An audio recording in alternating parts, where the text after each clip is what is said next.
into a haircut, yeah? My next client's already here. She's cranky. So I'm going to go ahead and cut her hair really quickly. What I did was I separated that roof from the rest of the hair, and I separated the indentation from the rest of the hair as well. And what I'm going to do is I'm going to compress the hair. And this is actually a haircut that you can find on my YouTube channel. So when we cut a bob, suppose these are your sections of graduation, right? Section, section, section, section, section. You see that? Okay? And then here is your weight line. Okay? So your graduation comes up, here's the weight line, and then it goes round from there, correct? That's a bob, like a cross section. You drop that graduation down like this.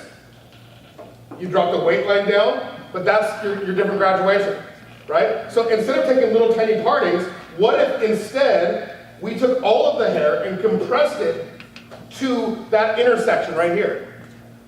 Would it work? I don't know, let's find out. So what I do is I'm going to compress all of the hair,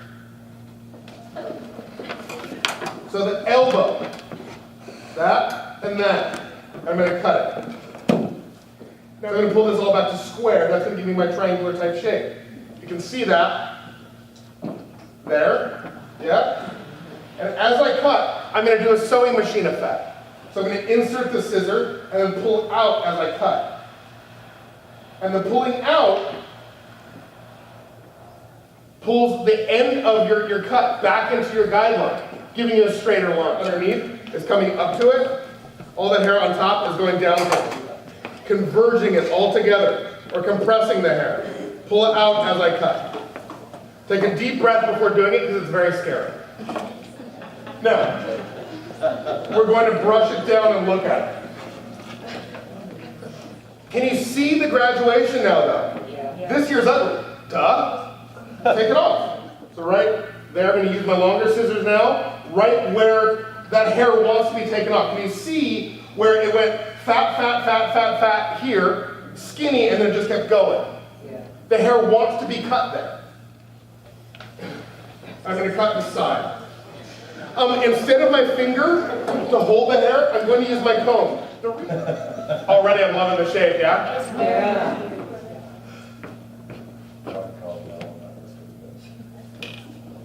How many cuts? Well, 1, 2, 3, 4, 5. So I'm on 5 right now. How long does it take you guys to cut Bob?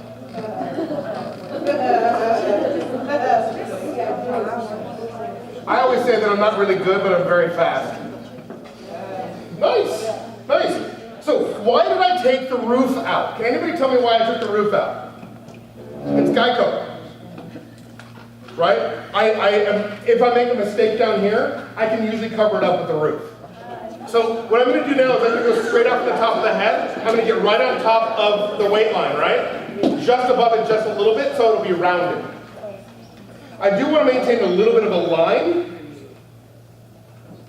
A little bit of a line because that's going to make it a little edgy.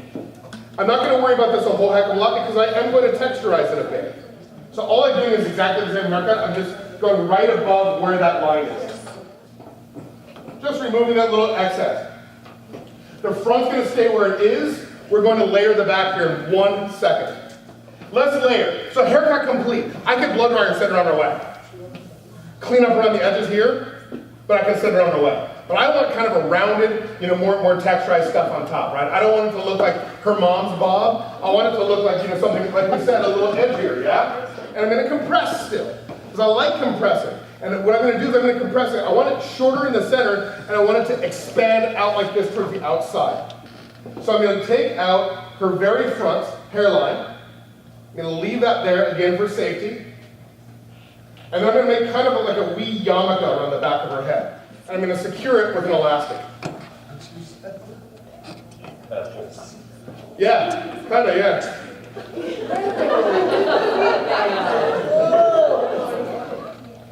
Okay, so, queso, which is a cheese.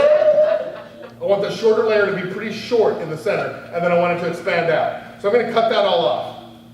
So now what I'm going to do is I'm going to, because all of the hair is converged into a one, what I want to do is I want to make this super textured all of it together. If I can make it super textured now, when I drop it, it's going to be even more textured, is it not? It's going to balloon out. Like a fan, I'm going to use my 13 T's.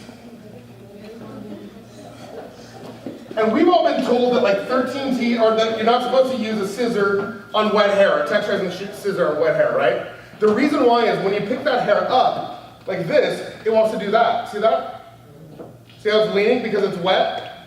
So instead of trying to go here and texturizing, go here and texturize.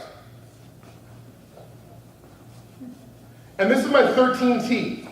It's taken out about 20% of the hair. So this is like safe hair cutting. Saves the hair, but I'm still able to texturize. So I'm here, I insert, my thumb is completely loose. As I pull it out, the gravity shuts the blade for me.